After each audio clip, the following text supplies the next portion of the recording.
N एपिताफ Walter डेला mayor के द्वारा लिखा गया है और इनका जन्म जो है इंग्लैंड में हुआ था। लेकिन जब ये 4 साल के थे तो उनके पिताजी का मृत्यु हो गया, जिस कारण से उनके पूरे परिवार जो है ना लंदन चले गया उसके बाद।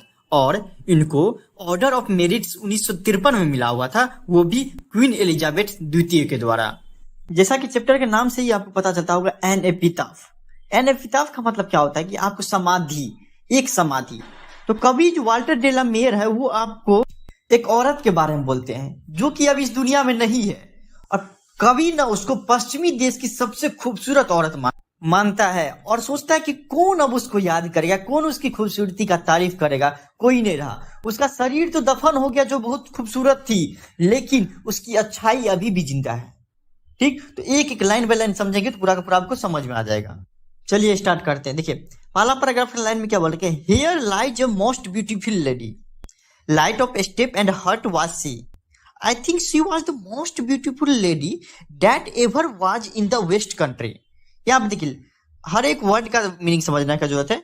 हियर का तो मतलब समझिए लाइज, लाइज मतलब कब्र में आना, ठीक ना, कब्र में आना। Light of step and heart का मीनिंग क्या हो गया यहाँ पे कि जिसका प्रवृत्ति ना हंसमुख रहता है, हमेशा हंसते रहता है, घुमंतुक टाइप का रहता है, तो वही light of step and heart हो गया इसका मीनिंग। ठीक, उसके बाद क्या बोल रहे हैं आपको, इसमें आपको ब्यूटीफुल लेडी समझते जो सबसे ज्यादा खूबसूरत हो। हाँ, वेस्ट कंट्री मतलब पश्चिमी देश।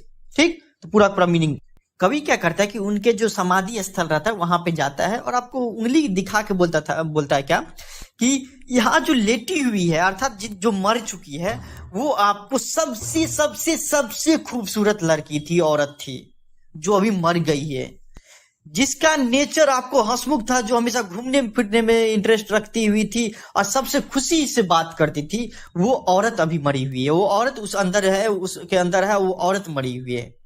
ठीक ना, जिनका नेचर दूर दूर तक जाता था, जिनका नेचर के बारे में सब तारीफ करता था कि कितना अच्छा लड़की है, कितना अच्छा औरत है, वो अभी मरी हुई है। अरे हमको तो लग रहा है क्या वो आपको पश्चिमी देश की सबसे खूबसूरत औरत थी, लेकिन क्या करिएगा मरी हुई है। ठीक ना, ठीक ना, ये 4 लाइन में पूरा पूरा तारीफ करता है कवि। उसके बाद आगे क्या बोलता है कि but beauty vanishes, beauty passes however rare rare it be, and when I crumble who will remember the lady of the waste country.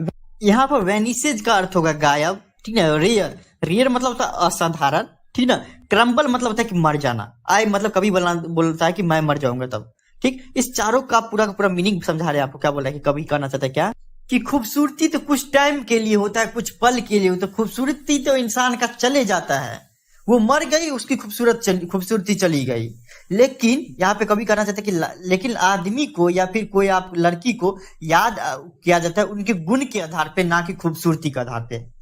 तो वो कहते हैं क्या, how rare rare it be, मतलब क्या कि खूबसूरती तो चली जाती है, बहुत कम इंसान को ना अपनी खूबसूरती के बदौलत याद किया जाता है। ओ यार वो बहुत अच्छी लड़की थी लेकिन मर गई, वो बहुत देखने में बहुत ज्यादा खूबसूरत था लेकिन मर गया। ये रेयर केस होता है। लेकिन आदमी जो मतलब गुण अच्छा रहता है, अर्थात क्या बोलेगा, ओ फलाना जो है ना आपको बहुत अच्छा इंसान था, अर्थात क्या उनके गुण के आधार पर याद किया जाता है, ना कि वो बहुत स्मार्ट था उसके आधार पर किया जाता है याद।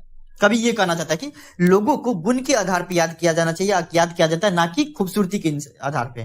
तो कभी यहाँ पे ये कहना चाहता है कि खूबसूरती के आधार पे तो सिर्फ हम याद करेंगे कि वो बहुत ज्यादा खूबसूरत थी, ठीक ना, लेकिन कोई और उसे याद नहीं करने वाला है, और उसके बाद सिर्फ हम याद करेंगे। अब एंड व्हेन आई क्रम्बल, अर्थात क्या फिर भी मेरा भी टाइम आ जाएगा, हम मर जाएंगे, तो हम ये सोच रहे हैं कि उसको कौन याद करेगा, उसको कौन याद करने वाला, अभी हम है याद करने वाला, तो हमेशा 24 घंटा उसके बारे में सोचने रहते, अर्थात उसकी प्रेमिका या पत्नी बोल सकते, वो आपको मर गई है।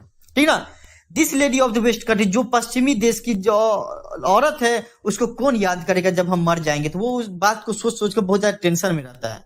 ठीक ना, कि चलिए कोई दिक्कत नहीं, ब्यूटी तो बहुत ज्यादा आपको पासेज हो जाता है, अर्थात खूबसूरती तो चली जाती है, लेकिन उसको याद कौन करेगा, मेरे मरने के बाद याद करने वाला उसको कोई नहीं रहेगा, सब भूल जाएंगे, धीरे धीरे सब भूल जाएगा। ठीक, इसी के साथ कविता समाप्त हो जाता है।